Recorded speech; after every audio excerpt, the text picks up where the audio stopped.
Oke, shalom, selamat siang. Kita ketemu lagi di channel Pelita Kakiku, karena firman-Mu adalah pelita bagi kakiku dan terang bagi jalanku.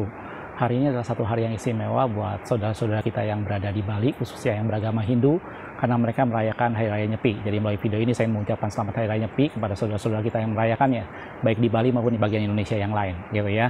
Kita tahu bahwa Hari Raya Nyepi bagi orang-orang yang beragama Hindu itu menjadi sesuatu di mana mereka tidak boleh menyalakan api, mereka tidak boleh melakukan satu kegiatan tertentu, tidak boleh berpergian dan segala macamnya. Nah, pada video ini saya ingin membahas mengenai satu hari dalam firman Tuhan yang sepertinya agak-agak mirip dengan Hari Raya Nyepi, yaitu hari Sabat, di mana pada hari itu orang tidak boleh melakukan aktivitas apa-apa, gitu ya. Pada video ini saya akan membahas sedikit mengenai hari Sabat, gitu ya. Ayat yang pertama saya akan ambil di dalam Keluaran 16 ayat 23. Lalu berkatalah Musa kepada mereka, inilah yang dimaksud Tuhan, besok adalah hari perhentian penuh, Sabat yang kudus bagi Tuhan. Maka roti yang perlu kamu bakar, bakarlah, dan apa yang perlu kamu masak, masaklah, dan segala kelebihannya biarkanlah di tempatnya untuk disimpan sampai pagi. Jadi dalam Keluaran tadi itu adalah pertama kali Allah memperkenalkan kata Sabat atau perhentian, gitu ya.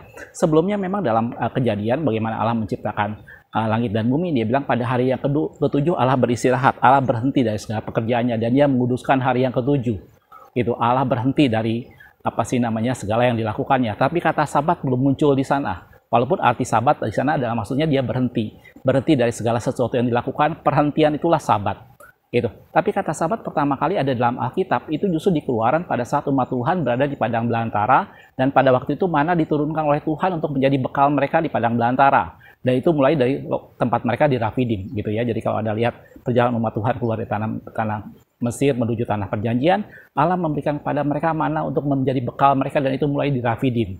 Dan yang menarik pada saat mana itu dia bilang mana sesuatu yang tidak pernah mereka kenal sebelumnya, sesuatu yang tidak pernah dikenal oleh nenek moyang mereka.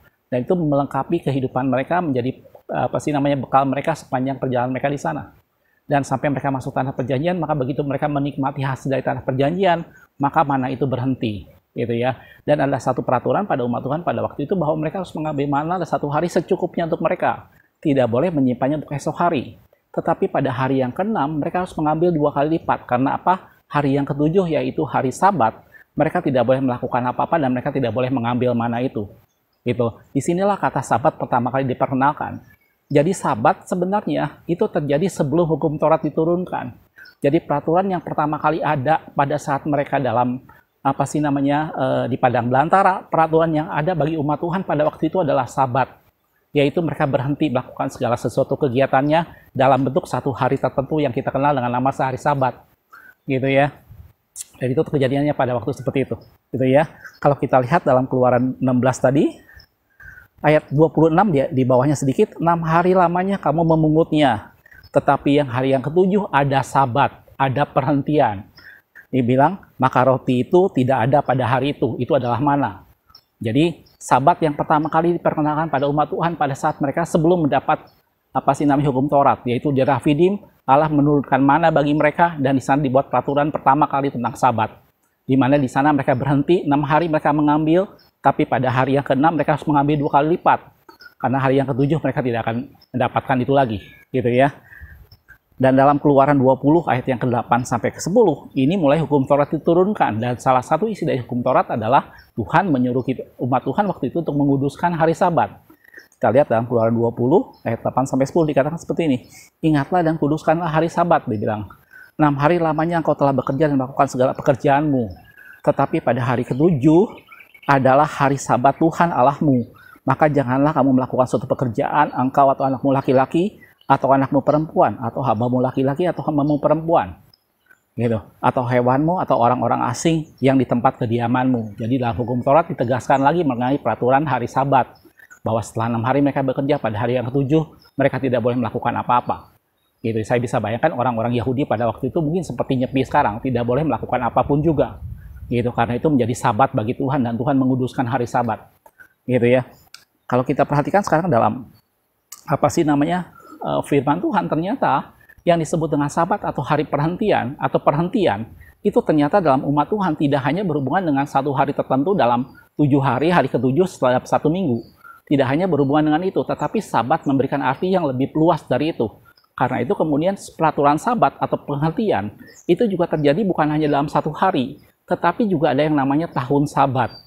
Jadi selama mereka menaburi, menanami, bercocok tanam pada kebun mereka, maka pada tahun yang ketujuh itu adalah tahun Sabat di mana mereka tidak boleh bercocok tanam apapun juga. Gitu ya, kita lihat dalam Imamat 24 yang keempat. Dia bilang, tetapi pada tahun yang ketujuh haruslah ada bagi tanah itu suatu Sabat. Jadi jelas Sabat di sini tidak hanya dalam cakupan sekedar satu hari dalam satu minggu, di mana itu ada hari yang ketujuh. Allah memberikan pengertian lebih luas lagi. Karena itu saya lebih menekankan kata Sabatnya ketimbang hari Sabat. Karena Sabat di sini artinya berhenti, artinya penghentian.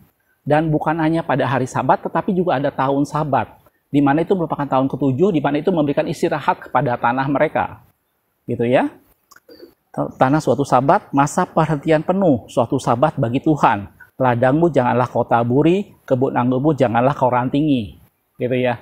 Jadi itu yang kedua tentang Sabat. Jadi Sabat mulai dari satu hari, itu hari yang ketujuh. Kemudian tahun Sabat itu tahun yang ketujuh. Gitu. Dan 7 kali masa tahun Sabat itu diperingati sebagai tahun yang ke-50. Jadi setelah 7 kali tahun Sabat, maka tahun yang ke-50, 7 kali tadi ada 49 tahun. Tahun yang ke-50 itu menjadi tahun Yobel. Jadi itu adalah 7 kali masa 7 tahun tahun Sabat, gitu ya. Kita lihat Imamat 25 ayat yang ke-8. Selanjutnya engkau harus menghitung 7 tahun Sabat, yaitu 7 kali 7 tahun. Jadi setiap 7 tahun itu 1 kali Sabat. Dan 7 kali tahun Sabat itu adalah tahun ke-49, dan tahun ke-50-nya itu diperingati sebagai tahun Yobel, gitu ya. Menghitung 7 kali Sabat, yakni 7 kali 7 tahun, sehingga masa 7 tahun Sabat itu sama dengan 49 tahun, gitu ya. Ayat 11-nya di Imamat 25 tadi, tahun yang ke-50 itu harus menjadi tahun Yobel bagimu. Dibilang, janganlah kamu menabur, dan apa yang tumbuh sendiri pada tahun itu janganlah kamu tuai. Pokok anggur yang tidak dirantingi, janganlah kamu petik buahnya. Jadi Sabat atau penghentian ini menjadi sesuatu hal yang penting bagi umat Tuhan, menjadi hal yang penting bagi orang Israel. Dan itu mulai dengan satu hari, yaitu hari Sabat, di mana itu adalah hari ke-7 dalam satu minggu, gitu ya. Tetapi bukan cuma itu, Sabat ternyata juga dibicara soal tahun ke-7, itu tahun Sabat, gitu. Dan kemudian itu menjadi tahun Yobel, di mana setelah 7 kali tahun Sabat, maka tahun yang ke-50 itu menjadi tahun Yobel, di mana di sana mereka tidak boleh memetik dan melakukan apapun juga. Itu juga menjadi tahun Sabat. Bahkan tahun Yobel menjadi tempat di mana mereka membebaskan setiap tawanan, setiap orang-orang yang budak-budak belian, mereka kembalikan kepada tuannya. Mereka dikembalikan kepada tempat mereka aslinya. Setiap kali budak-budak mereka akan dibebaskan pada tahun yang ke-50 atau tahun Yobel. Gitu ya. Itu selewat tentang firman Tuhan mengenai Sabat, gitu ya, atau perhentian.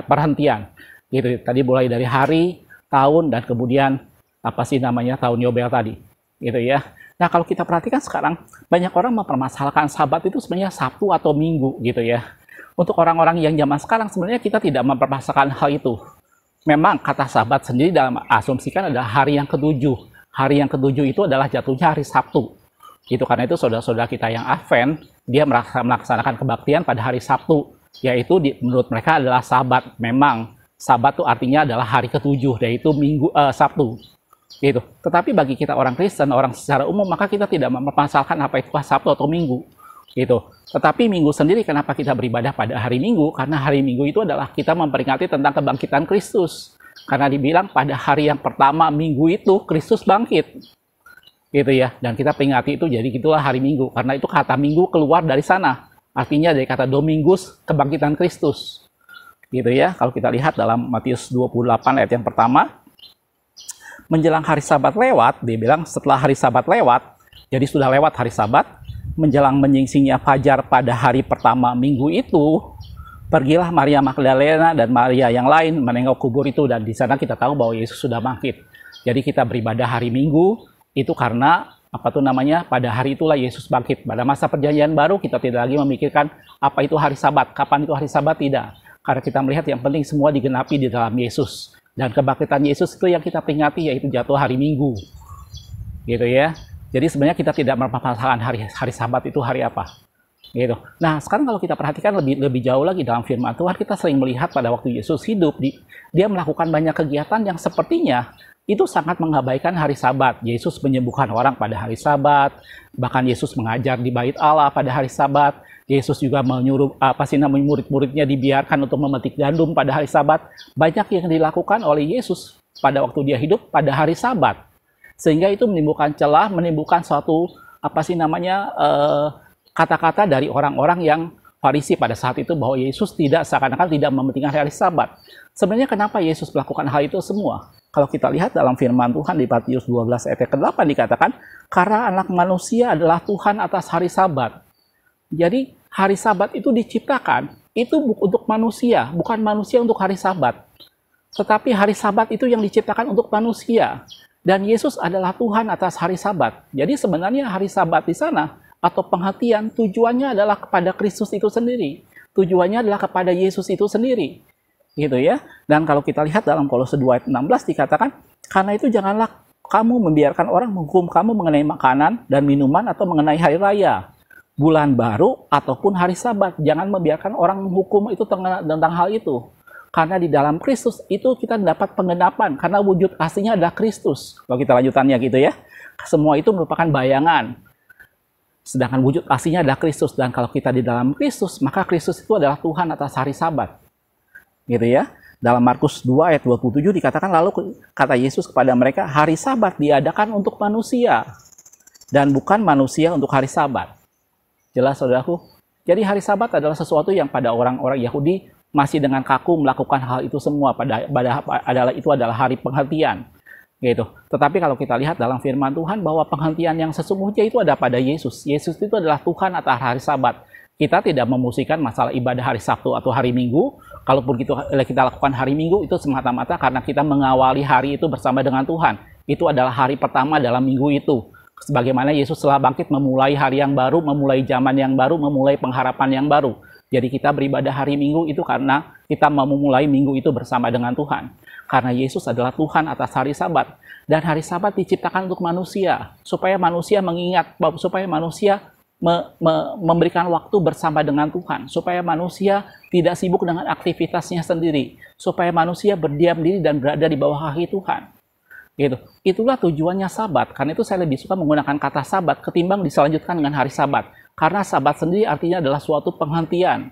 Kita berhenti dari segala sesuatu yang kita lakukan dan kita memilih berada dengan Tuhan. Kita memilih mengingat semua pekerjaan Tuhan. Kita memilih mendengarkan firman Tuhan. Itu adalah Sabatnya. Karena itu tadi dalam firman Tuhan dikatakan Sabat itu sendiri ada hari, ada tahun, bahkan ada tahun yang ke-50 yaitu Yobel. Jelas saudaraku dah. Dan ada satu hal yang menarik kalau kita lihat dalam perkataan firman Tuhan di Ibrani 4 ayat 9 sampai 10. Di sini Paulus menjelaskan tentang suatu perhentian, suatu Sabat, yaitu di mana umat Tuhan berhenti. Ternyata di sini Paulus coba menjelaskan bahwa yang disebut dengan Sabat atau perhentian itu tidak hanya berhubungan dengan suatu waktu tertentu, tetapi juga berhubungan dengan tempat perhentiannya. Gitu ya, kita akan lihat dalam Ibrani 4 ayat 9 sampai 10. Jadi masih tersedia suatu hari perhentian, itu hari Sabat. Hari ke-7 bagi umat Allah. Setiap kita, Tuhan berikan pada kita hari di mana kita datang pada Tuhan. Tuhan minta dari sekian waktu yang kita punya, kita sediakan waktu untuk berhenti dari semua yang kita lakukan dan berada di bawah kaki Tuhan. Itulah penghentian. Lanjutannya, tetapi barang siapa telah masuk ke tempat perhentiannya, sekali lagi di sini ada hari perhentian dan tempat perhentian. Bukan cuma bisa soal waktu, tetapi bicara juga soal tempat perhentiannya. Gitu. Ia sendiri telah berhenti dari pekerjaannya, sama seperti Allah berhenti dari pekerjaannya. Dan kalau kita baca di ayat-ayat sekitarnya, di sana dibilang ketidaktaatan membuat kita tidak bisa masuk ke tempat perhentian. Gitu. Jadi Sabat di sini bukan cuma bicara soal waktu tertentu, tapi juga bicara soal tempat. Bicara soal kita berada di dalam hadirat Allah. Gitu. Itu adalah tempat perhentian kita. Itu adalah Sabat bagi kita. Gitu. Jadi terlepas itu mau hari Sabtu, hari Minggu, atau hari apapun juga. Yang jelas di mata Tuhan, kita harus menyediakan Sabat bagi Tuhan. Kita harus menyediakan waktu kita bersama dengan Tuhan, dan kita berada di tempat perhentian yang benar. Kita berada di tempat Sabat yang benar. Itu adalah di hadirat Tuhan, itu adalah di bawah kaki Tuhan. Gitu. Jadi di tengah kesibukan Anda seperti apapun juga, jangan lupakan Sabat Anda. Ingat selalu bahwa Allah mementingkan hari Sabat. Allah mementingkan Sabat dan menguduskan Sabat itu bagi manusia. Sabat dibuat bagi manusia. Di tengah kesibukan Anda seperti apapun juga, jangan lupakan mengambil waktu di bawah kaki Tuhan. Itulah sabat bagi kita. Hampiri hadirat Tuhan, bersekutu dengan Tuhan, temui Dia di hadiratnya. Itulah tempat perhentian kita. Jelas saudaraku? Jangan kita berpikir bahwa kesibukan menjadi sesuatu hal yang selalu membuat sesuatu hal yang baik. Tidak. Allah mengajarkan umat Tuhan bahwa di tengah kesibukannya ada satu waktu yang ditentukan untuk mereka berhenti. Ada waktu yang mereka ditentukan untuk tidak memikirkan urusan dunia. Ada waktu yang mereka ditentukan bagi mereka untuk tidak memikirkan tentang bagi diri sendiri, tetapi memikirkan bagaimana mereka bersekutu dengan Allah. Itulah tujuan utama Sabat. Dan Yesus itu adalah Tuhan atas hari Sabat. Gitu. Mari di tengah kesibukan Anda masing-masing, Anda dan saya, apapun yang kita lakukan, kita tidak boleh berpikir bahwa kalau saya semakin sibuk dalam pelayanan, dalam apapun yang kita lakukan, maka saya menjadi semakin benar, menjadi saya semakin mengenal Tuhan. Belum tentu, saudaraku. Allah mementingkan Sabat.